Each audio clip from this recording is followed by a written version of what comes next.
অন্য কোনো সময়ের নফল সিয়াম সম্পর্কে এত বিশাল ফজিলত এবং মর্যাদার কথা আমরা জানি না যে 1 বছর পূর্বের এবং 1 বছর পর অর্থাৎ অগ্রিম 1 বছরের গুনাহ মাফ করা হবে।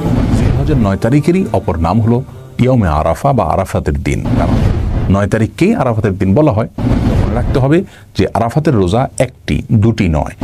হয় আপনি আরাফাতের সাথে মিল রেখে বৃহস্পতিবার রাখবেন, আর না হলে বাংলাদেশের আকাশের চাঁদের উপরে ভিত্তি করে 9 তারিখে রাখবেন, সেটি হবে শুক্রবার। সুপ্রিয় দর্শক শ্রোতা, ভাই বোন, নফল সিয়ামের মধ্যে সবচেয়ে বেশি ফজিলতপূর্ণ সিয়াম হলো আরাফাতের দিনের সিয়াম। আরাফাতের দিনের সিয়ামের ফজিলত এবং মর্যাদা সম্পর্কে সহিহ মুসলিমের হাদিসে বর্ণিত হয়েছে। রাসূল করিম সাল্লাল্লাহু আলাইহি ওয়াসাল্লাম ইরশাদ করেছেন, সিয়ামু ইয়াউমি আরাফা আহতাসিবু আলাল্লাহি আন ইউকাফিরা আস-সানাতাল্লাতী ক্বাবলাহু ওয়াল্লাতী বা'দাহু। যার অর্থ হলো, আরাফাতের দিনের সিয়াম সম্পর্কে আল্লাহ সুবহানাহু ওয়া তাআলার প্রতি আমার ধারণা হলো এর বিনিময়ে তিনি 1 বছর পূর্বের এবং 1 বছর পরের অর্থাৎ অগ্রিম 1 বছরের গুনাহ খাতা এবং ছোটখাটো ভুল ত্রুটি এগুলোকে মাফ করে দিবেন। অন্য কোনো সময়ের নফল সিয়াম সম্পর্কে এত বিশাল ফজিলত এবং মর্যাদার কথা আমরা জানি না যে 1 বছর পূর্বের এবং 1 বছর পর অর্থাৎ অগ্রিম 1 বছরের গুনাহ মাফ করা হবে। আর সেজন্য পৃথিবীর বিভিন্ন প্রান্তে ছড়িয়ে ছিটিয়ে থাকা মুসলিমদের মধ্যে যারা হজে যাচ্ছেন না, তাদের জন্য আরাফাতের দিনের সিয়াম অনেক বেশি গুরুত্বপূর্ণ একটি আমল। কোনোভাবেই যেন আরাফাতের দিনের সিয়ামটি মিস না হয়, সেই চেষ্টা আমাদের সকলেরই থাকা উচিত। আরাফাতের দিনের সিয়ামের ফজিলত এবং মর্যাদা পেতে আমাদেরকে ঠিক কোন দিনে রোজা রাখতে হবে এ সম্পর্কে ওলামা একরামের দুটি মত রয়েছে। প্রথম মত হলো, অনেক ওলামা একরাম মনে করেন হাজী সাহেবগণ যে দিনে আরাফাতের ময়দানে অবস্থান করবেন সেই দিনটিতে আমাদেরকে এই রোজাটি রাখতে হবে। পৃথিবীর যে প্রান্তে আমি থাকি না কেন, আমাকে দেখতে হবে হাজী সাহেবগণ আরাফাতের ময়দানে কোন দিনে অবস্থান করেছেন তার সাথে মিল রেখে রোজা রাখতে হবে। সেটি আমার দেশে জিলহজের 8 তারিখও হতে পারে, জিলহজের 9 তারিখ হতে পারে। অর্থাৎ তারিখটা এখানে মুখ্য না, মুখ্য হলো আরাফাতের অবস্থানটা। কারণ রাসূল করিম সাল্লাল্লাহু আলাইহি ওয়াসাল্লাম এখানে আরাফাতের দিনের রোজার বলেছেন, 8 তারিখ বা 9 তারিখ বলেননি, যার কারণে আমরা আরাফাতের সাথে মিল রেখে রাখবো, আমাদের দেশে তারিখ যাই হোক না কেন। এটি হলো একটি মত। আর দ্বিতীয় আরেকটি মত হলো, এখানে আসলে আরাফাতে অবস্থানটা মুখ্য নয়, বরং মুখ্য হলো তারিখটা। মূলত জিলহজের 9 তারিখেরই অপর নাম হলো ইয়মে আরাফা বা আরাফাতের দিন। যেমনিভাবে জিলহজের 8 তারিখের অপর নাম হলো ইয়মে তারবিয়া, জিলহজের 10 তারিখের অপর নাম হলো ইয়মুন নাহার। এই মতের প্রবক্তা ওলামা একরামের বক্তব্য হলো যে নবী আলাইহিস সালাম আরাফাতের দিনের সিয়াম বললেও মূলত 9 তারিখকে তিনি বুঝিয়েছেন, কারণ 9 তারিখকেই আরাফাতের দিন বলা হয়। যার কারণে পৃথিবীর আমরা যে যে প্রান্তে অবস্থান করছি, আমাদের সেই স্থানে চাঁদ দেখার উপরে ভিত্তি করে যেই দিনটিতে জিলহজের 9 তারিখ হবে সেই দিনটিতে রোজা রাখলে আরাফাতের দিন হিসাবে সেটি বিবেচ্য হবে, গণ্য হবে ইনশাআল্লাহ বিইذনিল্লাহ। আমি এক সময়ে প্রথম মতের যে সমস্ত ওলামা একরাম রয়েছেন তাদের মতটিকে বেশি শক্তিশালী মনে করতাম, কিন্তু এখন আমার কাছে মনে হয় দ্বিতীয় মতটি অধিক শক্তিশালী এবং যুক্তিযুক্ত। তার কারণ আজ থেকে 100 বছর আগে যদি আমরা চলে যাই, আমরা দেখব যখন প্রযুক্তির এই উন্নতি ছিল না, তখন কিন্তু হাজী সাহেবগণ কোন দিনে আরাফাতে অবস্থান করছেন দূর দূরান্তের মানুষদের জানার কোনো উপায় ছিল না। তারা আরাফাতের দিনের রোজা নিশ্চয়ই তাদের দেশের চাঁদ দেখার উপরে ভিত্তি করে, তাদের ভূখণ্ডের চাঁদ দেখার উপরে ভিত্তি করে নিশ্চয়ই তারা জিলহজের 9 তারিখে রেখেছে। অতএব এটাই সবচেয়ে স্থায়ী এবং টেকসই মত বলে আমার কাছে মনে হয়। যারা প্রথম মতটিকে বেশি যুক্তিযুক্ত মনে করছেন, তারা এবছর অর্থাৎ 2020 সনে বাংলাদেশ অবস্থান করে থাকলে আগামী বৃহস্পতিবারে রোজা রাখলে আরাফাতের রোজা হিসাবে গণ্য হবে ইনশাআল্লাহ বিইذনিল্লাহ। কারণ সেই দিনেই হাজী সাহেবগণ আরাফাতে অবস্থান করবেন, তার সাথে মিল রেখে আপনি বৃহস্পতিবারে বাংলাদেশে রোজা রাখলেই ইনশাআল্লাহ সওয়াব পেয়ে যাবেন। আর যারা দ্বিতীয় মতটিকে বেশি শক্তিশালী মনে করছেন, তারা আগামী জুমার দিনে অর্থাৎ শুক্রবারে রোজা রাখবেন, কারণ শুক্রবার বাংলাদেশে জিলহজের 9 তারিখ হয়। আর এদিন রোজা রাখলে আপনি আরাফাতের দিনের সওয়াব পাবেন ইনশাআল্লাহ, আরাফাতের দিনের রোজা হিসাবে এটি গণ্য হবে। আর মনে রাখা উচিত, ওলামা একরামের গবেষণার তারতম্যের উপরে ভিত্তি করে আপনার কাছে যে মতটি বেশি যুক্তিযুক্ত মনে হয় সেই মতের উপর যদি আপনি আমল করেন, আরেকজন অন্য মতের উপর আমল করেন, তাহলে উভয়েই ইনশাআল্লাহ বিইذনিল্লাহ আরাফাতের দিনের রোজার সওয়াব পরিপূর্ণভাবে পেয়ে যাবেন। কারণ ওলামা একরামের ইজতিহাদ বা গবেষণার উপর নির্ভর করে আমল করলে আল্লাহ সুবহানাহু ওয়া তাআলা তাকে পূর্ণাঙ্গ সওয়াব দিয়ে দেন, যেমনটি বিভিন্ন হাদিস থেকে আমরা জানতে পারি। অতএব এটা নিয়ে আমাদের কোনো ধোঁয়াশা থাকা উচিত নয়। আর যদি কেউ 2 দিনই রোজা রাখেন, জিলহজের 8, 9 2 দিনে অর্থাৎ বৃহস্পতি শুক্রবার 2 দিন রোজা রাখেন, তাহলে সেটাও ভালো, কোনো প্রকার সমস্যা নেই। তো মনে রাখতে হবে যে আরাফাতের রোজা একটি, দুটি নয়। আমি হয়তো জিলহজের 1 থেকে 9 তারিখ পর্যন্ত প্রতিদিনই নফল সিয়াম, যে কোনো নফল আমল করতে পারি, সেই দৃষ্টিকোণ থেকে 2 দিন নফল সিয়াম রাখলাম আমি, সেটি ভিন্ন বিষয়। কিন্তু আরাফাতের সিয়াম কিন্তু মূলত একটি সিয়াম। সেটি হয় আপনি আরাফাতের সাথে মিল রেখে বৃহস্পতিবার রাখবেন, আর না হলে বাংলাদেশের আকাশের চাঁদের উপরে ভিত্তি করে 9 তারিখে রাখবেন, সেটি হবে শুক্রবার। শুধু শুক্রবারে শুধু জুমার দিন রোজা রাখার উপর হাদিসে নিষেধাজ্ঞা থাকলেও এক্ষেত্রে সেই নিষেধাজ্ঞা থাকবে না, বরং এটি নিষেধাজ্ঞা আওতার বাইরে থাকবে, কারণ এইটিকে আপনি জুমার দিন হিসাবে রাখছেন না, বরং আরাফাতের দিন হিসাবে রাখছেন ইনশাআল্লাহ বিদিনিল্লাহ, যার কারণে এটি সেই নিষেধের আওতায় থাকবে না। আল্লাহ সুবহানাহু ওয়া তাআলা আমাদের সকলকে আরাফাতের দিনে নফল সিয়ামের যে ফজিলত এবং মর্যাদা সেটা নিজের করে নেওয়ার তৌফিক দান করুন। সুপ্রিয় দর্শক শ্রোতা ভাই বোন, একজন মুমিনের কাছে বছরের যে কোনো দিনের চাইতে গুরুত্বপূর্ণ এবং তাৎপর্যপূর্ণ দিন হলো আরাফাতের দিন। কারণ রাসূল আকরাম সাল্লাল্লাহু আলাইহি ওয়াসাল্লাম এই দিন প্রসঙ্গে বলেছেন, এই দিনে আল্লাহ সুবহানাহু ওয়া তাআলা যত বেশি সংখ্যক মানুষকে জাহান্নাম থেকে মুক্তি দিয়ে থাকেন, বছরের অন্য কোনো দিনে এত বেশি সংখ্যক মানুষকে আল্লাহ সুবহানাহু ওয়া তাআলা জাহান্নাম থেকে মুক্তি দান করেন না। অপর এক হাদিসে আসছে, তিনি বলেছেন, আফদালুদ দুআই দুআউ ইয়াউমি আরাফা। সারা বছর জুড়ে যে কোনো সময়ে মানুষ যত দোয়া আল্লাহ সুবহানাহু ওয়া তাআলার কাছে করে না কেন, তার মধ্যে থেকে সবচেয়ে উত্তম, সবচেয়ে বেস্ট দোয়া হলো আরাফাতের দোয়া। প্রিয় দর্শক, আরাফাতের দিনে যারা আরাফাতের ময়দানে অবস্থান করেন অর্থাৎ হাজী সাহেবগণ, তাদের জন্য রাসূল আকরাম সাল্লাল্লাহু আলাইহি ওয়াসাল্লাম অনেকগুলো আমলি কথা বলেছেন, বাতলেছেন।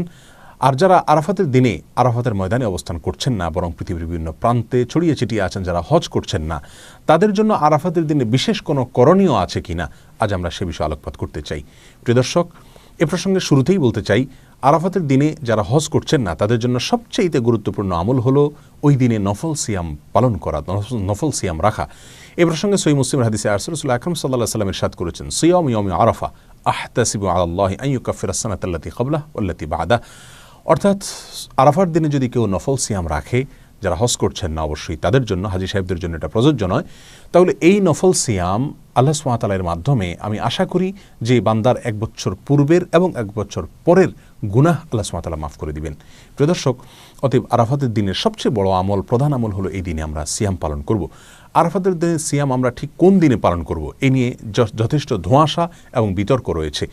স্কলারদের মধ্যে থেকে অনেকে বলে থাকেন, যেহেতু রাসূল আকরাম সাল্লাল্লাহু আলাইহি ওয়াসাল্লাম আরাফাতের দিন বলেছেন, 9 তারিখ বলেননি, অতএব আরাফাতের দিনটি সৌদি আরবে যদিও চন্দ্র মাসের 9 তারিখ হয়ে থাকে, তারপরেও যেদিন হাজী সাহেবগণ আরাফাতে অবস্থান করছেন আমরা ওই দিনে রাখবো, কারণ আরাফাতের দিন সেটা আমাদের দেশে 8 তারিখও হতে পারে। আর অনেক স্কলারগণ বলেছেন, রাসূল আকরাম সাল্লাল্লাহু আলাইহি ওয়াসাল্লাম আরাফাতের দিনে সিয়াম রাখতে বলেছেন, আর আরাফাতের দিন যেহেতু 9 তারিখ হয়ে থাকে, অতএব 9 তারিখকেই তিনি মূলত উদ্দেশ্য করেছেন, বুঝিয়েছেন। বিধায় আমরা পৃথিবীর যে প্রান্তে থাকি না কেন আমরা 9 তারিখে রাখবো, আমাদের দেশে যেদিন 9 তারিখ সেদিন রাখবো, সেদিন সৌদি আরবে ঈদের দিনও হতে পারে।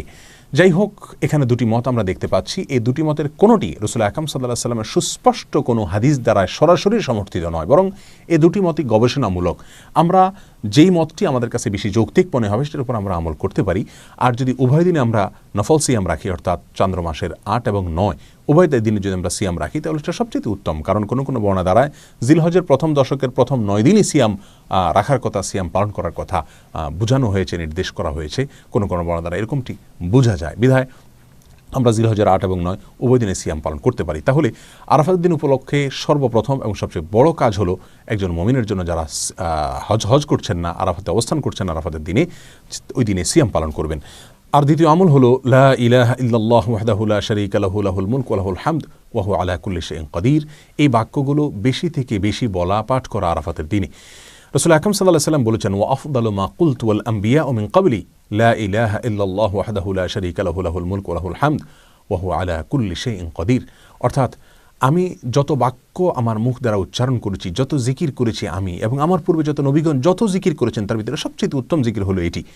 রাসূল আকরাম সাল্লাল্লাহু আলাইহি ওয়াসাল্লাম এই জিকির আরাফাতের দিনে, এই দোয়াকে, এই বাক্যগুলোকে আরাফাতের দিনে পাঠ করার ফলে বিশেষভাবে নির্দেশ দান করেছেন। এই দোয়াগুলো বা এই বাক্যগুলো যদিও হাজী সাহেবদের জন্য, যারা আরাফাতের মধ্যে অবস্থান করছেন তাদের জন্য বলা হয়েছে, তারপরেও এই বাক্যগুলো যারা হজ করছেন না বা আরাফাতের দিনে আরাফাতের ময়দানে বাইরে আছেন তারাও পাঠ করতে পারেন। এটাই বিশুদ্ধ মত। কারণ রাসূল আকরাম সাল্লাল্লাহু আলাইহি ওয়াসাল্লাম এখানে নির্দিষ্ট করে দেননি যে শুধুমাত্র আরাফাতের দিনে যারা অবস্থান করছেন তারাই পড়বে, বরং আরাফাতের দিনে যে আমলগুলো আছে সেগুলো দিনের সাথে তিনি সম্পৃক্ত করেছেন। হ্যাঁ, যারা সেই দিনে আরাফাতের ময়দানে অবস্থান করে এই বাক্যগুলো বলতে পারবেন বা আরাফাতের ময়দানের যে সমস্ত আমলগুলো আছে সেগুলো করতে পারবেন, সন্দেহাতীতভাবে যারা বাইরে থেকে করছেন তাদের চাইতে তারা অনেক বেশি ফজিলতের অধিকারী হবেন, অনেক বেশি মর্যাদার অধিকারী হবেন, সেটা বলাই বাহুল্য। কিন্তু যেহেতু আরাফাতের দিনের আমলগুলোকে রাসূল আকরাম সাল্লাল্লাহু আলাইহি ওয়াসাল্লাম দিনের সঙ্গে সম্পৃক্ত করেছেন। অতএব ওই দিনে পৃথিবীর যে যে প্রান্তে মানুষ থাকুক না কেন, সেই দিনে যদি মানুষ বেশি থেকে বেশি সে আমলগুলো করে, তাহলে তারাও ইনশাআল্লাহ বিজনিল্লাহ ফজিলত পাবে। অতএব আমরা দ্বিতীয় আমল হিসাবে আরাফাতের দিনে বেশি থেকে বেশি এই বাক্যগুলো পাঠ করব, লা ইলাহা ইল্লাল্লাহু ওয়াহদাহু লা শারীকা লাহু লাহুল মুলকু ওয়া লাহুল হামদ ওয়া হুয়া আলা কুল্লি শাইইন কাদির। আরাফাতের দিনের তৃতীয় আমল হলো, যেহেতু আরাফাতের দিনে সিয়াম পালন করা সুন্নাহ, আর সিয়াম পালন করলে যদি কোনো ব্যক্তি সিয়াম পালন করে তাকে ইফতার করানোর ফলে ওই রোজাদার ব্যক্তি রোজা রেখে যে পরিমাণ সওয়াব পান, ইফতার করানো ব্যক্তিকে আল্লাহ সুবহানাহু ওয়া তাআলা সমপরিমাণ সওয়াব দান করেন। অতএব আমরা আরাফাতের দিনে, যেহেতু অনেকেই রোজা রেখে থাকেন, আমরা রমজান মাসে একে অন্যকে ইফতার করাই, কিন্তু আরাফাতের দিনে, এই দিনেও যেহেতু মুসলমানদের মধ্যে একটা বড় অংশের মানুষ সিয়াম পালন করে থাকে, অতএব এই দিনে আমরা একে অন্যকে ইফতার করানোর চেষ্টা করবো ইনশাআল্লাহ। এই আমলটি আরাফাতের দিনের জন্য নির্দিষ্ট নয়, খাস নয়, বরং এটি যে কোনো সময় আমার কোনো মুমিন ভাই, কোনো মুমিন বোন যখন সিয়াম পালন করবেন, তখন তাকে ইফতার করানোর এই আমলটি ভ্যালিড থাকবে এবং প্রযোজ্য হবে। যেহেতু আরাফাতের দিনে অনেক বেশি মানুষ নফল সিয়াম রাখে, বিধায় এই দিনে এই আমলটির কথা আমি যদিও স্মরণ করিয়ে দিলাম। আরাফাতের দিনে আরেকটি আমল আমরা করতে পারি, তা হলো বেশি থেকে বেশি আল্লাহ সুবহানাহু ওয়া তাআলার কাছে দোয়া করা। কারণ রাসূল আকরাম সাল্লাল্লাহু আলাইহি ওয়াসাল্লাম বলেছেন, আফদালুদ দুআ দুআউ ইয়াউমি আরাফা। আরাফাতের দিনের দোয়া হলো সারা বছরের যে কোনো দিনের মধ্যে সবচেয়ে উত্তম, সবচেয়ে বেস্ট দোয়া। অতএব এই দিনে আমরা আল্লাহ সুবহানাহু ওয়া তাআলার কাছে বেশি বেশি করে দোয়া করব। আল্লাহ সুবহানাহু ওয়া তাআলা আমাদের সকলকে আরাফাতের দিনে নফল সিয়াম পালন করা এবং লা ইলাহা ইল্লাল্লাহু ওয়াহদাহু লা শারীকা লাহু লাহুল মুলকু ওয়া লাহুল হামদু ওয়া হুয়া আলা কুল্লি শাইইন কাদির, এই বাক্যগুলো পাঠ করা এবং এই দিনে বেশি থেকে বেশি আল্লাহ সুবহানাহু ওয়া তাআলার কাছে দোয়া করা, আল্লাহ সুবহানাহু ওয়া তাআলার কাছে ক্ষমা চাওয়া। যেহেতু জাহান্নাম থেকে আল্লাহ সুবহানাহু ওয়া তাআলা মুক্তি অনেক মানুষকে দান করে থাকেন, যদিও এটা বেশিরভাগ ক্ষেত্রে এটা হাজী সাহেবদের জন্য, যারা আরাফাতের দিনে অবস্থান করছেন তাদের জন্য প্রযোজ্য। তারপর আমরা যারা বাইরে আছি তারাও আল্লাহ সুবহানাহু ওয়া তাআলার কাছে মুক্তি চাইতে পারি। সেই সাথে যারা সিয়াম পালন করে থাকেন আমাদের আশেপাশে জানাশোনা, আমাদের নিকটাত্মীয় অথবা প্রতিবেশীদের মধ্যে থেকে, যে কোনো মুসলমানদের মধ্যে থেকে, তাদেরকে আমরা এই দিনে ইফতার করার চেষ্টা করবো। আল্লাহ সুবহানাহু ওয়া তাআলা আমাদের সকলকে আরাফাতের দিনের সমস্ত মর্যাদাগুলোকে নিজের করে নেওয়ার তৌফিক দান করুন, এবং আমাদের যে সমস্ত ভাইরা আরাফাতের দিনে আরাফাতের ময়দানে অবস্থান করছেন, আল্লাহ সুবহানাহু ওয়া তাআলা তাদের সমস্ত দোয়াগুলোকে, সমস্ত নেক আমলগুলোকে, সমস্ত ইবাদতবন্দিকে, সমস্ত সুন্নাহগুলোকে কবুল এবং মঞ্জুর করেন। আরাফার দিনের রোজা এর ফজিলত অপরিসীম। নবী করিম সাল্লাল্লাহু আলাইহি ওয়াসাল্লাম বলেছেন, আরাফার দিনের রোজা যদি কেউ রাখে, আল্লাহর কাছে আমি ধারণা রাখি, আল্লাহর প্রতি আমার ধারণা হলো এই রোজার বিনিময়ে আল্লাহ তাআলা রোজাদার ব্যক্তিকে 1 বছরের পেছনের 1 বছরের সামনের অগ্রিম গুনাহ আল্লাহ তাআলা মাফ করে দিবেন। ইসলামের অন্য কোনো আমল এরকম পাওয়া যায় না যে আমল করলে অগ্রিম আল্লাহ সুবহানাহু ওয়া তাআলা গুনাহ মাফ করে দিবেন। আরাফার দিনের রোজার এত ফজিলত যে পেছনের তো বটেই, সামনের 1 বছরের আল্লাহ সুবহানাহু ওয়া তাআলা ছোটখাটো গুনাহগুলো কি করবেন? মাফ করে দিবেন। অতএব আরাফার দিনের রোজা আমাদের সকলের রাখা উচিত। কিন্তু এই রোজা রাখতে গিয়ে একটা বিভ্রান্তির মুখোমুখি আমরা হই, একটা প্রশ্নের মুখোমুখি আমরা হই। সেটা হলো যে আমরা আরাফাতের দিনের রোজাটা বাংলাদেশে মানুষেরা কোন দিনে রাখবো? আমরা কি 9 তারিখে রাখবো নাকি 8 তারিখে রাখবো? কারণ হাজী সাহেবরা আরাফাতে যেদিন অবস্থান করেন সেদিন আমাদের দেশে 8 তারিখ হয়, চাঁদের কি থাকে 8 তারিখ থাকে। তো আমরা কি হাজী সাহেবরা আরাফাতের মধ্যে অবস্থান করছেন সেদিকে তাকায় 8 তারিখেই রাখবো, নাকি হাজী সাহেবরা সৌদি আরবে যেহেতু 9 তারিখে আরাফাতের ময়দানে অবস্থান করছেন, অতএব ওই 9-এর দিকে তাকে আমরা 9 তারিখে রাখবো? এটা নিয়ে একটা ধোঁয়াশা, একটা প্রশ্ন আমাদের ভেতরে কমবেশ আছে। এই প্রশ্নের উত্তরে আমরা কি করব সে করণীয় ক্ষেত্রে আমি সংক্ষেপে বলতে চাই, এক্ষেত্রে ওলামায়ে কেরামের 2টি মত আছে এবং 2টা মতই গবেষণামূলক। এর কোনোটাই কোনো হাদিস থেকে স্পষ্টভাবে সমর্থিত না, বরং উভয় মতই যার যার বুঝ এবং গবেষণা লব্ধ। কোনোটিকেই সঠিক বা ভুল এটা বলা বুদ্ধিমানের কাজ হবে না। অনেক ওলামায়ে কেরাম বলেন, আমরা হাজী সাহেবরা আরাফাতের ময়দানে যেদিন অবস্থান করবেন, পৃথিবীর সকল প্রান্ত থেকেই আমরা হাজী সাহেবদের ওই অবস্থানের, আরাফাতের অবস্থানের দিনেই কি রাখবো? রোজা রাখবো। এটাই হলো আরাফাত দিনের রোজা। যদি সেদিন কোনো দেশে ঈদ না হয় তাহলে আমরা রাখবো, সেটা আমার দেশে 8 তারিখ হোক 7 তারিখ হোক দেখার দরকার নেই। এটা হলো অনেক ওলামায়ে কেরামের মত। অনেক ওলামায়ে কেরাম বলেন না, আমরা 9 তারিখে রোজা রাখবো আমাদের দেশে, সেটা হাজী সাহেবদের আরাফাতে অবস্থানের পরের দিন হয়, অর্থাৎ এদেশে সৌদি আরবে ঈদের দিন হয়, ওই দিন আমাদের দেশে 9 তারিখ, আমরা 9 তারিখে রাখবো। কেন? কারণ নবী করিম সাল্লাল্লাহু আলাইহি ওয়াসাল্লাম যে আরাফাতের দিনে রোজা রাখতে বলেছেন, আসলে 9 তারিখকে, জিলহজের 9 তারিখকে আরাফাতের দিন বলা হয়। এখানে তারিখটা হলো উদ্দেশ্য, আরাফাতের দিন এটা হলো শুধুমাত্র নাম। জিলহজের 10 তারিখে ইয়মুন নাহর বলা হয়, জিলহজের 9 তারিখে ইয়মে আরাফা বলা হয়, জিলহজের 8 তারিখে ইয়মুত তারবিয়া বলে। এগুলো হলো এই দিনগুলোর এক একটা নাম। যেহেতু নবী সাল্লাল্লাহু আলাইহি ওয়াসাল্লাম আরাফার দিন রোজা রাখতে বলছেন, অতএব 9 তারিখে রাখবেন, এরকম একটা মত ওলামায়ে কেরাম বলেন। এখন আমরা কোন দিকে যাব? 8 তারিখে রাখবো নাকি 9 তারিখে রাখবো? আমি বলি, যেহেতু কোনো মতের পক্ষেই সুস্পষ্ট কোনো হাদিস নাই, অতএব আমাদের জন্য সবচেয়ে যুক্তিসঙ্গত হলো দোনো দিন রাখা, 8 তারিখে এবং 9 তারিখে রাখা। কারণ জিলহজের 1 থেকে 9 তারিখ পর্যন্ত এর প্রত্যেকটা দিনই আমাদের কম বেশ রোজা রাখার চেষ্টা করা উচিত। নবী সাল্লাল্লাহু আলাইহি ওয়াসাল্লাম বলেছেন, মা মিন আইয়ামিন আল্লাহ আমালুস সালিহু ফীহিন্না আহাব ইলাল্লাহ মিন হাযিহিল আইয়াম। জিলহজের 10 দিনের চাইতে অন্য কোনো দিনে আমল আল্লাহ তাআলার কাছে বেশি প্রিয় না। এই জন্য ওলামা একরাম বলেন যে এই 10 দিনের প্রথম দিনগুলো, ঈদের দিন বাদে প্রথম দিনগুলো প্রত্যেকটা দিনই কি রাখা উচিত? নফল রোজা রাখা উচিত। তবে বিশেষভাবে হাদিসে নির্দেশ হলো কিসে? আরাফাতের দিন রাখার জন্য। অতএব আমরা যদি 8-9 আমাদের দেশের লোকেরা 8-9 উভয় দিন আমরা রোজা রাখি জিলহজের, তাহলে সেক্ষেত্রে সন্দেহাতীতভাবে আরাফাতের দিনের রোজা রাখা আমার হয়ে যাবে। অতএব এই 8-9 উভয় দিন রাখাই আমাদের জন্য সবচেয়ে উত্তম এবং বেস্ট। আল্লাহ তাআলা আমাদেরকে আমলের তৌফিক দান করুন। একদিকে হাজী সাহেবদের জন্য আমল, আরেকটা হলো যারা আরাফার ময়দানে নাই তাদের জন্য আমল। আরাফাত দিনের দোয়া হলো শ্রেষ্ঠ দোয়া। আর যারা আরাফায় নাই, আরাফার বাইরে আছে, যারা হজে যাচ্ছেন না, তারা আরাফার দিনটাতে তারা রোজা রাখবেন। জিলহজের প্রথম দশক শুধু কোরবানির পশু কেনা বেচার দশক নয়, এই দশক ইবাদতের দশক, এই দশক আমলের দশক। নবী করিম সাল্লাল্লাহু আলাইহি সাল্লাম বলেছেন, মা মিন আইয়ামিন আল আমালুস সালিহু ফীহিন্না আহাব্বু ইলাল্লাহ মিন হাযিহিল আইয়াম।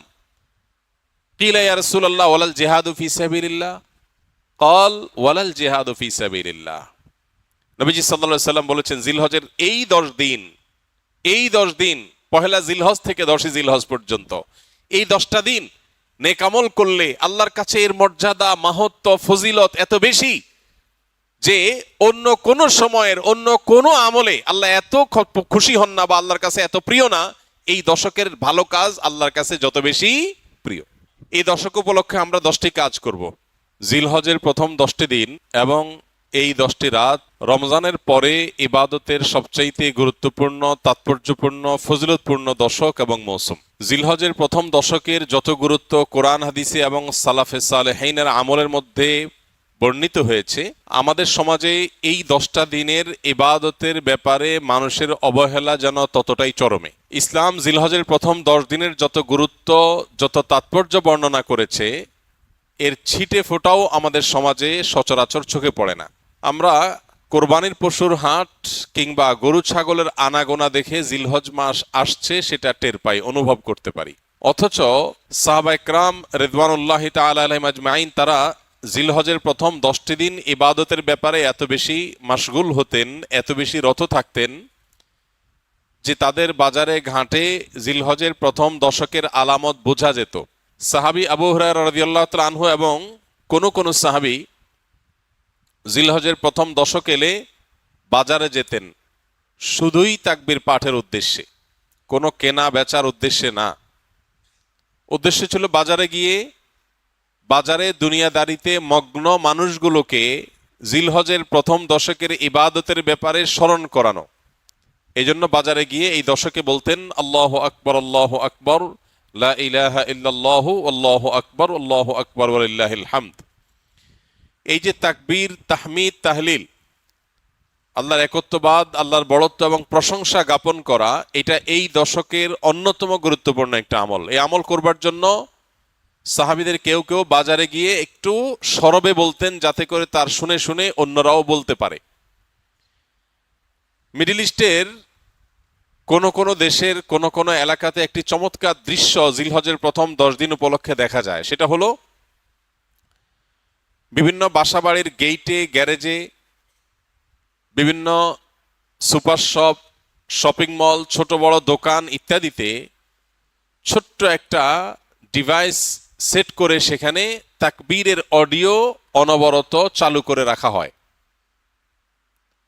মৃদু ভলিউমে হালকা আওয়াজে যে তাকবীরের ধ্বনি চালানো হয়, এটার উদ্দেশ্য পথচারী বা আশপাশ দিয়ে যারা যাবে তাদের জন্য স্মরণ হয় যে এই দশকে নবী আলাইহিস সালাম নির্দেশ করেছেন, ফাকসিরু ফীহিন্না মিনাত তাকবীরি ওয়াত তাহলিলি ওয়াত তাহমিদ।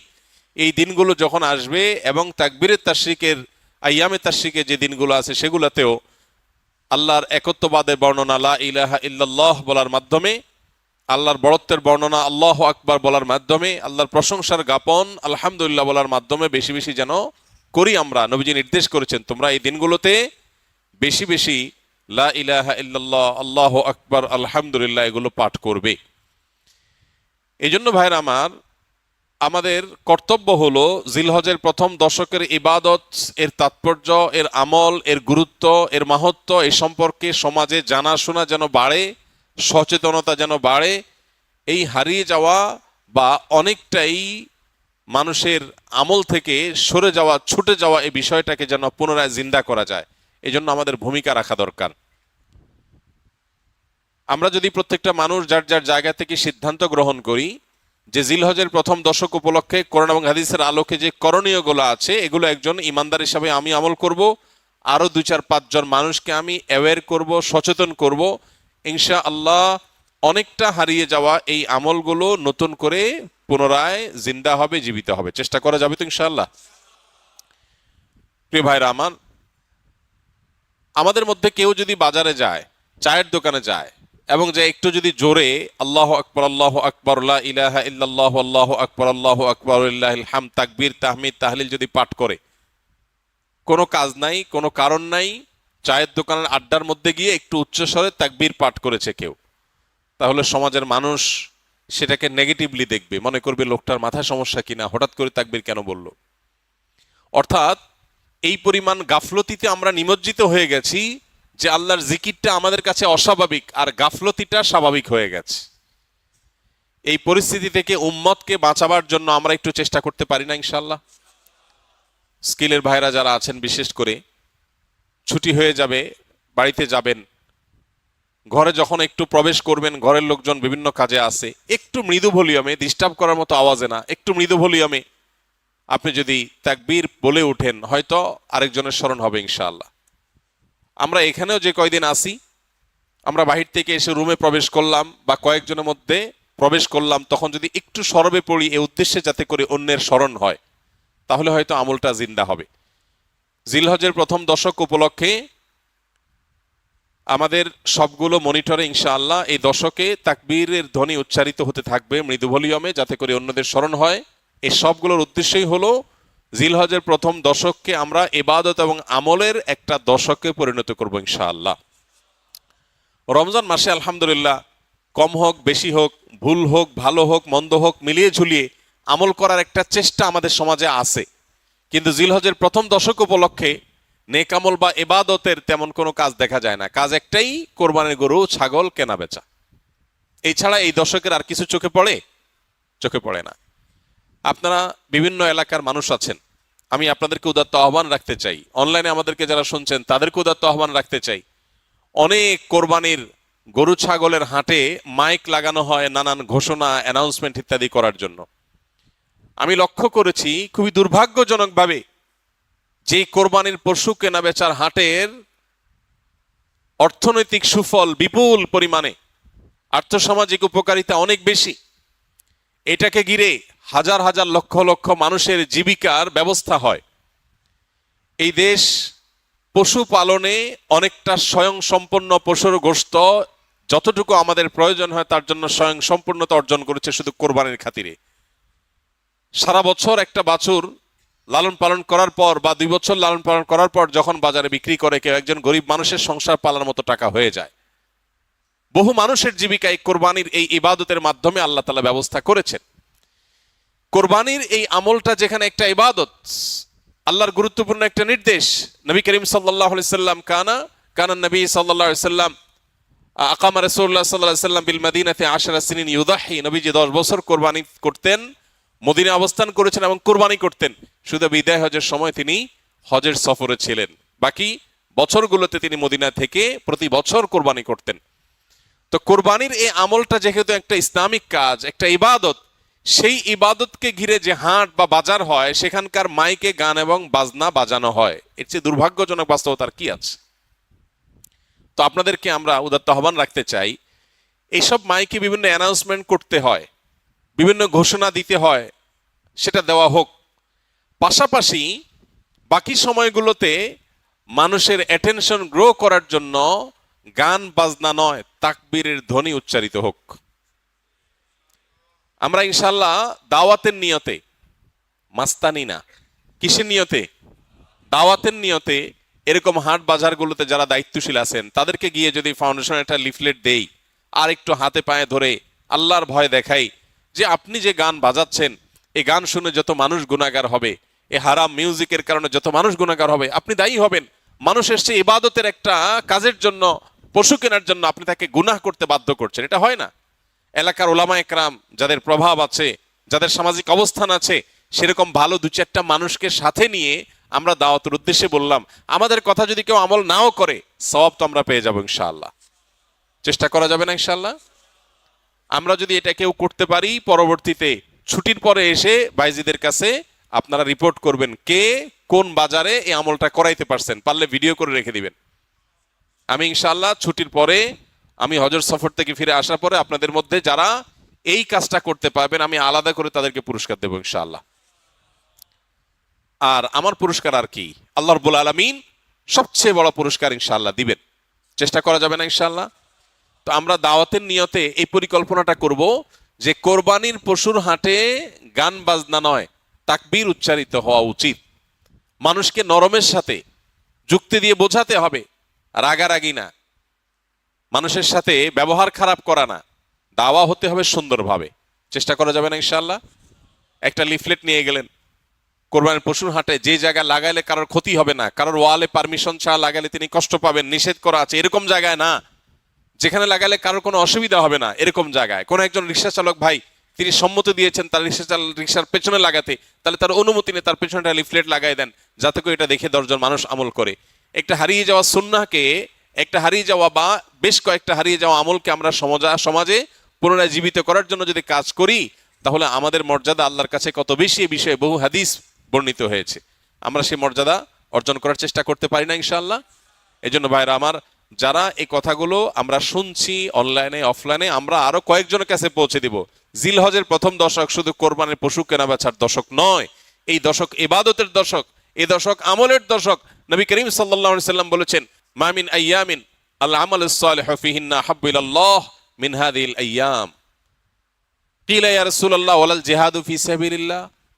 ক্বাল ওয়ালাল জিহাদু ফি সাবিলিল্লাহ। নবীজি সাল্লাল্লাহু আলাইহি সাল্লাম বলেছেন, জিলহজের এই 10 দিন, এই 10 দিন, পহেলা জিলহজ থেকে 10 জিলহজ পর্যন্ত, এই 10টা দিন নেক আমল করলে আল্লাহর কাছে এর মর্যাদা, মাহাত্ম্য, ফজিলত এত বেশি যে অন্য কোন সময়ের অন্য কোন আমলে আল্লাহ এত খুশি হন না, বা আল্লাহর কাছে এত প্রিয় না। এই দশকের ভালো কাজ আল্লাহর কাছে যত বেশি প্রিয়। সাহাবীগণ জিজ্ঞাসা করলেন, হে আল্লাহর রাসূল, অন্য সময় আল্লাহর রাস্তায় জিহাদ করলে যে বিপুল ফজিলত, সেটার মর্যাদাও কি এই দিনের চাইতে, বা সেটাও কি আল্লাহর কাছে বেশি প্রিয় না? নবীজি বলেছেন, না, ওয়ালাল জিহাদু ফি সাবিলিল্লাহ। অন্য সময় জিহাদ করেও আল্লাহর কাছে এই দশকে নেক আমলের সমান সওয়াব পাওয়া সম্ভব না, বা আল্লাহর প্রিয় নয়। তবে অন্য সময় যদি কেউ জিহাদ করতে বের হয়ে তার জান মাল সব কোরবান করে দেয়, তার কথা ভিন্ন, তার সাথে কারো কোনো তুলনা নেই। তাহলে ভাইরা আমার, এই দশকে নেক আমলের ব্যাপারে নবী আলাইহিস সালাম এত বেশি গুরুত্ব আরোপ করেছেন, এত বেশি গুরুত্ব দিয়েছেন, আল্লাহ তাআলার কাছে সবচেয়ে বেশি প্রিয়। এই জন্য এই দশকে আমরা নেক আমল করার চেষ্টা করবো তো ইনশাআল্লাহ? এই দশক উপলক্ষে আমরা 10টি কাজ করব। নাম্বার 1, এই দশক উপলক্ষে সাধারণ যে নেকামলগুলো আছে, রুটিন যে ভালো কাজগুলো আছে, এগুলো বেশি বেশি করব। কারণ এই যে মাত্র যে হাদিসটা শুনলাম যে এই দশকের ভালো কাজ আল্লাহর কাছে সবচেয়ে বেশি প্রিয়, অতএব আল্লাহর কাছে যেহেতু সবচেয়ে বেশি প্রিয়, রমজানের পরে, রমজান তো মাস হিসাবে সবচেয়ে সেরা, দিন হিসাবে সবচেয়ে সেরা এই দশক, এই দশকের আমল যেহেতু আল্লাহর কাছে বেশি প্রিয়, অতএব এই দশকে যে কোনো ভালো কাজ, 5 ওয়াক্ত নামাজ পুরুষরা জামাতের সাথে তাকবীরুল্লাহর সাথে যতটা গুরুত্বের সাথে সম্ভব পড়বো, আর মহিলারা সময় মতো যথাসম্ভব উত্তম উপায়ে আমরা নামাজ পড়বো। এর বাইরে নফল নামাজগুলো পড়ার চেষ্টা করবো, ইশরাক তাহাজ্জুদের চেষ্টা করবো ইনশাআল্লাহ। যত নফল আমল করা যায়, ফরজ আমলগুলোর ইহতিমাম বা গুরুত্ব আরোপ করা যায়, সেগুলো করব। 1, নেক আমল করা বেশি বেশি, কোরআন তেলাওয়াত, জিকির, আজকার সবগুলো। নাম্বার 2, যত রকম গুনাহ এবং পাপের কাজ আছে, এগুলো সারা বছরই নিষিদ্ধ, হারাম। হারাম তো সারা বছরই হারাম। যে আমল, যে কাজ গুনাহ, সেটা সারা বছর করাটাই গুনাহ, কিন্তু এই দশকে করাটা বিশেষভাবে নিষিদ্ধ, এবং এই দশকে করাটা বিশেষভাবে জঘন্য। কারণ যে দশকে আল্লাহর কাছে নেকামল করা প্রিয়, সেই দশকে আপনি বদামল করলেন, সেটা আরো জঘন্য হবে না? তো এই জন্য এমনিতেই সম্মানিত 4 মাস সম্পর্কে আল্লাহ রাব্বুল আলামিন বলেছেন, ফালা তাজলিমু ফিহিন্না আনফুসাকুম। এই দশক, এই মাসগুলোতে তোমরা নিজেদের প্রতি অবিচার করো না। এই জন্য জিলহজের প্রথম দশক সম্মানিত 10 মাস, 4 মাসেরও অংশ, আবার মর্যাদাপূর্ণ দশক, আল্লাহর কাছে সবচেয়ে প্রিয় নেক আমলের জন্য। অতএব সেই দশকে আমরা গুনাহ থেকে, পাপের কাজ থেকে বেঁচে থাকার ব্যাপারে বিশেষভাবে যত্নশীল থাকবো ইনশাআল্লাহ। যে যে আমলে, যে যে বদামলের সাথে আমরা জড়িত, যে যে গুনাহের সাথে জড়িত, এই দশকে সেটাতে বেঁচে থাকার চেষ্টা করব। মোবাইলে, সোশ্যাল মিডিয়াতে, ফেসবুকে, হোয়াটসঅ্যাপে, ইউটিউবে কোনো হারাম জিনিস দেখবো না, শুনবো না এবং হারাম কাজ করবো না ইনশাআল্লাহ। নাম্বার 3, বেশি বেশি আল্লাহর জিকির করা। কারণ আল্লাহ তাআলা সূরা হজর 28 নম্বর আয়াতে এই নির্দিষ্ট দিনগুলোতে আল্লাহ বেশি বেশি জিকির করতে নির্দেশ করেছেন। অতএব বেশি বেশি আল্লাহর জিকির, যত রকমের আল্লাহ জিকির হতে পারে, মুখের জিকির, অন্তরের জিকির, এই জিকিরগুলো বেশি বেশি করবো ইনশাআল্লাহ। নাম্বার 4, যাদের হজের তৌফিক হয়েছে তারা এই দশকে হজ করবেন, হজ শুরু করবেন 8 তারিখে। আর নাম্বার 5, যাদের কোরবানির তৌফিক আছে তারাও কোরবানি করবেন, কারণ মান ওয়াজাদা সাআতান লিআন ইউযাহিয়া ওয়া লাম ইউযাহি ফালা ইয়াকরাবান্না মুসাল্লানা। যার কোরবানি করার সামর্থ্য আছে অথচ কোরবানি করলো না, নবী সাল্লাল্লাহু আলাইহি ওয়াসাল্লাম সতর্ক করেছেন, হাদিসে সতর্ক বাণী এসেছে, সেজন্য মুসলমানদের ঈদগাহে না আসে। এজন্য কোরবানি করা এটা হলো পঞ্চম আমল এই দশকের, যাদের তৌফিক আছে। 6 নম্বর আমল হলো, যারা কোরবানি করার সিদ্ধান্ত গ্রহণ করবেন তারা জিলহজের চাঁদ ওঠার পর থেকে নিয়ে ঈদের দিন কোরবানি করা পর্যন্ত এই সময়ের মধ্যে মাথার চুল, গোঁফ, হাত পায়ের নখ এবং শরীরের অবাঞ্ছিত পশম ইত্যাদি এগুলো কাটা থেকে বিরত থাকবেন এই 10 দিন। অর্থাৎ এগুলো চাঁদ উঠার আগে আগে কেটে ফেলবেন। আর কাটবেন কখন? কোরবানির পরে। তাহলে চাঁদ উঠা থেকে কোরবানি এই সময়ের মধ্যে চুল, নখ ইত্যাদি কাটা থেকে বিরত থাকবেন কারা? যারা কোরবানি করার নিয়ত করেছেন। যদিও এখানে কোরবানি যারা করার নিয়ত করেন নাই,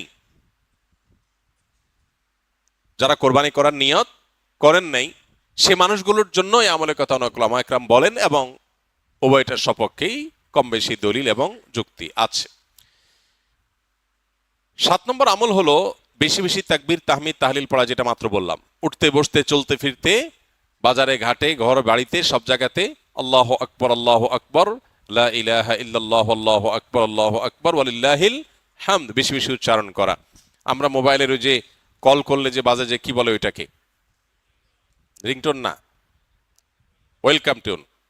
ওয়েলকাম টিউন হিসাবে তাকবীর কিভাবে সেট করা যায় সেটার জন্য আমরা প্ল্যান করতে পারি, প্রোগ্রাম করতে পারি। আর কতভাবে মানুষকে স্মরণ করানো যায় হালাল উপায়ে, বৈধ উপায়ে, সেটা আমরা চেষ্টা করতে পারি। তাহলে 7 নম্বর আমল হলো বেশি বেশি তাকবীর, তাহমিদ, তাহলিল পাঠ করা।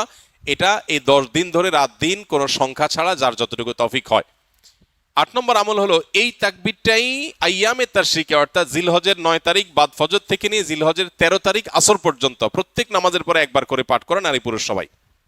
এটা আবশ্যক, সবাইকে করতে হবে প্রত্যেক নামাজের পরে একবার করে। এটা হলো তাকবীরে মুকাইয়াদ বলে, নির্দিষ্ট তাকবীর এই দিনগুলোতে এই নামাজের পরে। আর প্রথমটা বললাম 7 নম্বর আমলটা হলো সাধারণ তাকবীর, তাকবীরে মুতলাক, অর্থাৎ এই দশক জুড়েই সবসময় বেশি বেশি তাকবীর পাঠ করা। তাহলে 8টা আমল পেয়ে গেলাম।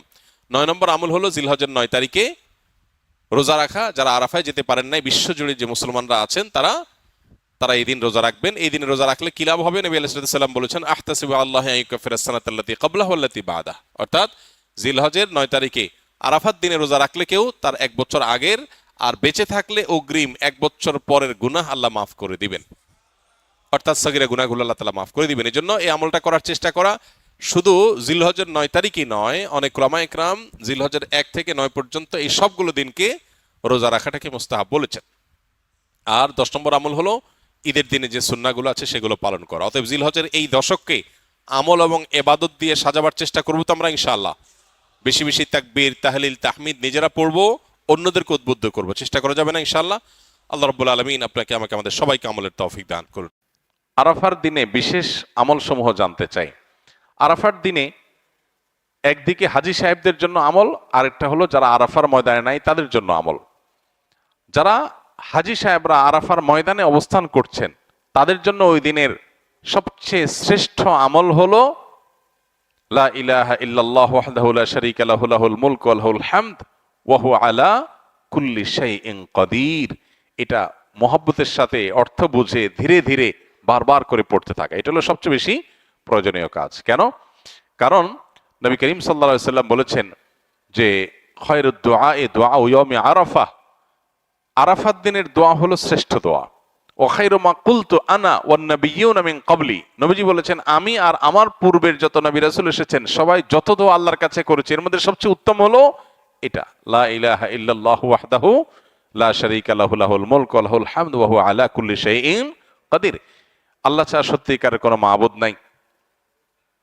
লা ইলাহা ইল্লাল্লাহ ওয়াহদাহু লা শারীকা লাহু, তিনি একক এবং তার কোনো শরীক নাই। লাহুল মুলক ওয়া লাহুল হামদ, রাজত্ব এবং প্রশংসার অধিকারী একমাত্র তিনি। ওহু আলা কুল্লি শাইইন কাদির, তিনি সব কিছু করতে সক্ষম।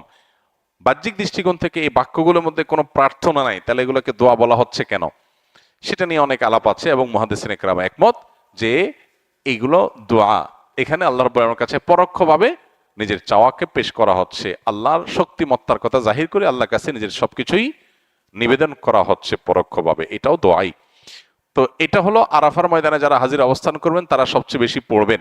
অনেক উলামা একরাম অবশ্য বলেন যে এই দোয়া অর্থাৎ লা ইলাহা ইল্লাল্লাহু ওয়াহদাহু লা শারীকা লাহু লাহুল মুলক ওয়া লাহুল হামদু ওয়া আলা কুল্লি শাইইন কাদির, আরাফার দিনে, আরাফার বাইরে যারা পৃথিবীর বিভিন্ন প্রান্তে গায়রে হাজি যারা আছি তারাও পড়তে পারেন, বরং আরাফার দিনে তাদের এটা পড়া উচিত এবং এ ব্যাপারে অনেকে রেকমেন্ড করেন। তাহলে একটা করে নিয়ে পেলাম লা ইলাহা ইল্লাল্লাহু ওয়াহদাহু লা শারীকা লাহু, এটা পড়া। এবং আরাফাতের দোয়াকে সবচেয়ে শ্রেষ্ঠ দোয়া বলা হয়েছে, এই জন্য হাজী সাহেবরা বিশেষ করে যারা সেখানে অবস্থান করছেন ওই দিন একেবারে সূর্য ডুবা পর্যন্ত, জোহর থেকে নিয়ে সূর্য ডুবা পর্যন্ত পুরা সময়টা দোয়ার ভিতরে ডুবে থাকা, এটা হলো সবচেয়ে বড় কাজ। আর যারা আরাফায় নাই, আরাফার বাইরে আছে, যারা হজে যাচ্ছেন না, তারা আরাফার দিনটাতে তারা রোজা রাখবেন।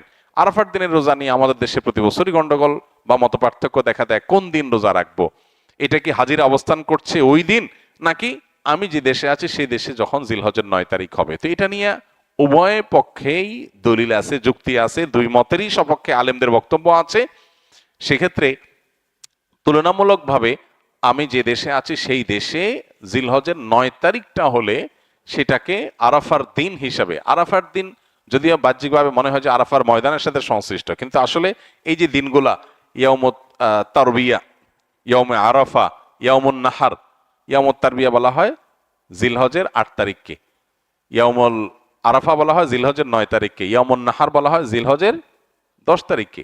এখন এই নামগুলো যদিও হাজিদের হজের সাথে রিলেটেড, কিন্তু হজের বাইরে যারা আছে তাদের জন্য আপনার ফিকহের কিতাবগুলোতে বিভিন্ন দ্বীনি কিতাব পুস্তকে ইয়াউমে তারবিয়া, ইয়াউমুন নাহার বলা হয়েছে। এর মানে এইটা না যে হাজিদের সাথে মিল করতে হবে, যে দেশে যেটা হবে সেটাই প্রযোজ্য হয়।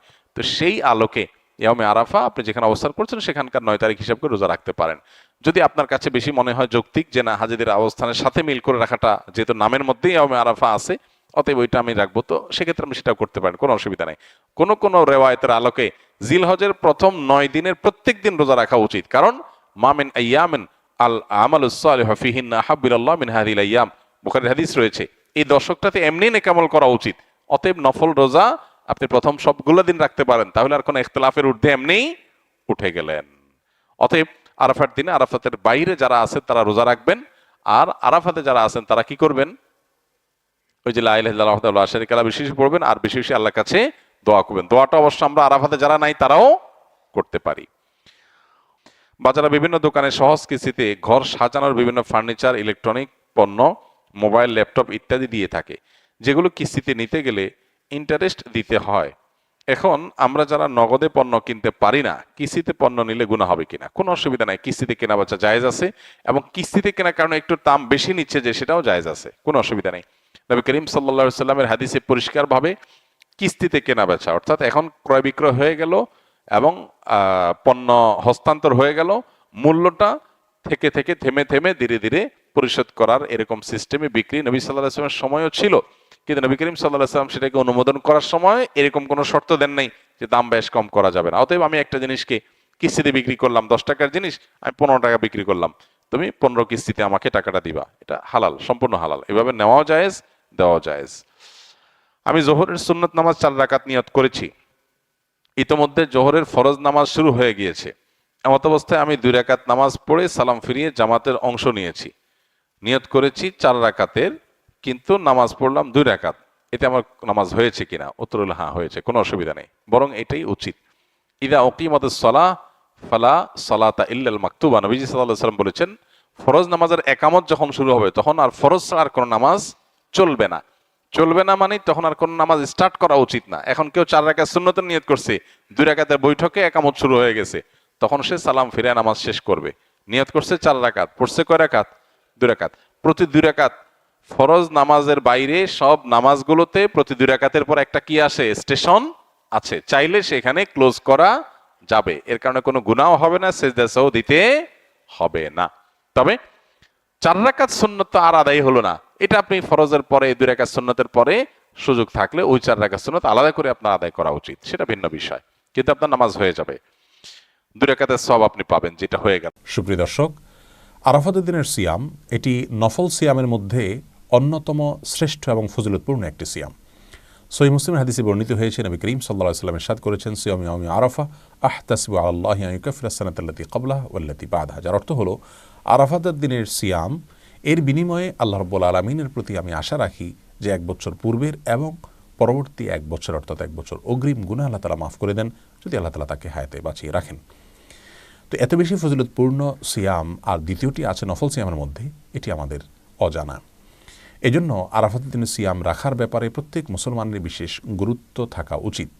আর এই সিয়ামটি শুধুমাত্র যারা হজ করছেন না, আরাফাতের ময়দানে অবস্থান করছেন না, তাদের জন্য প্রযোজ্য। অর্থাৎ পৃথিবীর বিভিন্ন প্রান্তে যারা আছি আমরা, তারা রাখবো, হাজি সাহেবরা রাখবেন না। আরাফাতের রোজা কবে রাখতে হবে এটা নিয়ে অনেকেই বিভ্রান্তির মধ্যে পড়ে যান এবং জিলহজের প্রথম দশক আসলে অনেকে এটা নিয়ে বিতর্ক বর্ষায় লিপ্ত হন, এমনকি মুসলমানের আখলাকের যে গণ্ডি বা সীমানা সেটা থেকে নিচে নেমে যান। এবাদতের মৌসুমগুলোতে শয়তান আমাদেরকে এই জাতীয় অনেক বিষয়ে অনেক বেশি ব্যতিব্যস্ত করে রাখে এবং আমাদের আখলাকগুলো নষ্ট করে ফেলে। এরপরে আমাদের সতর্ক থাকা উচিত। আরাফাতের রোজা কবে রাখবো আমরা, এ বিষয়ে ওলামায়ে কেরামের 2টি মত আমাদের সমাজে প্রচলিত আছে। তার প্রথম মতটি হলো যে আমাদের দেশে যখন জিলহজের 9 তারিখ হবে সেদিন আমরা আরাফাতের রোজা রাখবো। কারণ আরাফাতের দিন বলতে মূলত জিলহজের 9 তারিখকে বোঝানো হয়ে থাকে। হাজি সাহেবরা সৌদি আরবে যেদিন জিলহজের 9 তারিখ হয় সেই দিন আরাফাতে অবস্থান করে থাকেন। অতএব 9 তারিখটা হলো মুখ্য এখানে। আরাফাতে তারা অবস্থান করছেন 9 তারিখকে কেন্দ্র করেই। যেমনিভাবে ইয়মুত তারবিয়া বলা হয় জিলহজের 8 তারিখকে, আর ইয়মুন নাহার বলা হয় জিলহজের 10 তারিখকে। পৃথিবীর যে প্রান্তে আছেন জিলহজের 10 তারিখে আমরা কোরবানি করে থাকি, ওইটাই আমাদের জন্য ইয়মুন নাহার। সেই হিসাবে ইয়মে আরাফা বলা হয় পৃথিবীর যে প্রান্তে আছেন সে প্রান্তে যেদিন জিলহজের 9 তারিখ হবে সেই দিনকে। আর আরেকটি মত হলো যে হাজি সাহেবরা যেদিন আরাফাতে অবস্থান করছেন সেই দিনটাতে রোজা রাখাই হলো আরাফাতের রোজা, এবং সেই দিনটি আমাদের দেশে সচরাচর জিলহজের 8 তারিখ হয়ে থাকে। এই জন্য অনেক ওলামায়ে কেরাম জিলহজের 8 তারিখে রোজা রাখার কথা বলেন হাজি সাহেবদের আরাফাতের অবস্থানের দিকে লক্ষ্য করে, কারণ হাদিসের ভাষ্য হলো আরাফাতের দিনের রোজা। এই জন্য তারা বলতে চান যে নবী করিম সাল্লাল্লাহু আলাইহি সাল্লাম আরাফাতের দিনের রোজা বলেছেন। অতএব আরাফাতে অবস্থানের কথা যদি জানতে পারেন প্রযুক্তির মাধ্যমে, আজকে আমরা জানতে পারছি, তাহলে সেই দিনটাতে রাখবেন। আর যদি কেউ সে সংবাদ জানতে না পারেন তাহলে তিনি তার অঞ্চলে তার দেশে যখন 9 তারিখ হবে তখন তিনি রোজা রাখবেন। তো এই বিতর্কটা মূলত একটা ইজতিহাদি বিষয়, এটা মূলত একটা একাডেমিক বিষয়। এখানে কোনোটাকে সম্পূর্ণ গলত বলে আপনার খুব জোর গলায় কথা বলার সুযোগ নেই। তবে আমি ব্যক্তিগতভাবে প্রথম মতটিকে অধিকতর যুক্তিসঙ্গত মনে করি, কারণ ইসলাম সর্বকালীন এবং সর্বজনীন, সময়ের জন্য, সকল যুগের জন্য প্রযোজ্য। অনেক আগে যখন প্রযুক্তির উন্নতি ছিল না তখন মানুষ আরাফাতের রোজা রেখেছেন জিলহজের 9 তারিখে। এখন আমাদের সেটি করা উচিত এবং হাজি সাহেবদের আরাফাতের অবস্থানের দিকে খেয়াল না রেখে আমরা যদি 9 তারিখে করি ইনশাআল্লাহ বিদিল্লাহ আরাফাতের রোজা রাখার সব আমরা পেয়ে যাব। এই মতটি আমরা গত 2 বছর যাবৎ অধিকতর শুদ্ধ মনে করছি এবং গত বছর আমরা ভিডিওর মাধ্যমে পেজ এবং চ্যানেলে জানিয়েছি আপনাদেরকে যে আপনার দেশে যে জিলহজের 9 তারিখ হবে সেদিন আপনি রোজা রাখবেন। আর যদি কেউ দ্বিতীয় মতের ওলামায়ে কেরামের মতকে অধিকতর যুক্তিসঙ্গত মনে করেন এবং সেটার উপর আমল করেন, তাতেও তিনি ইনশাআল্লাহ আরাফাতের দিনে রোজার ফজিলত এবং সওয়াব পেয়ে যাবেন। অতএব এটা নিয়ে অরিড বা টেনশন করার কোনো কিছু নেই।